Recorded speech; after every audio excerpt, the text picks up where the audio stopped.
విద్యార్థులు ఎవరైతే ఉన్నారో, మరి ఇప్పటి వరకు గూడా ఎలా చదువుకున్నారు ఏంటనేది పక్కన పెడితే, ముందు కంగారు పడడం, భయపడడం, పరీక్షలంటే భయపడడం అలాంటివి చేయమాకండి. భయపడితే మనం అన్నీ కోల్పోతాం కాబట్టి, ధైర్యంగా ముందుకెళ్ళి, మీకు తెలిసింది రాయండి. ఇప్పుడు ఇంటర్ మార్కులు బాగా వచ్చేసేయాలి. అసలు స్టేట్ ఫస్ట్‌లో చేయాలి.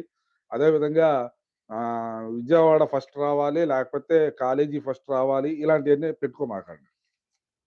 ఎందుకంటే, ఇలాంటియన్నీ పెట్టుకున్నా కూడా మన మైండ్‌కి ఎక్కువగా పని చెప్పడం తప్ప ఉన్నది మర్చిపోతాం. కాబట్టి మనం ఏం చేయాలంటే, ఫస్ట్ పాయింటు మీరు ఆలోచించుకోవాల్సిన అవసరం ఏంటంటే, ఇంటర్మీడియేట్ పరీక్షల్ని చక్కగా రాసి ఏ ఫలితాలొస్తాయనేది పక్కన పెట్టండి. ఇంటర్మీడియేట్ పరీక్షలైతే మీరు రాసేటప్పుడు ధైర్యంగా మీకొచ్చింది వచ్చినట్టుగా రాసేసి వచ్చేసేయండి.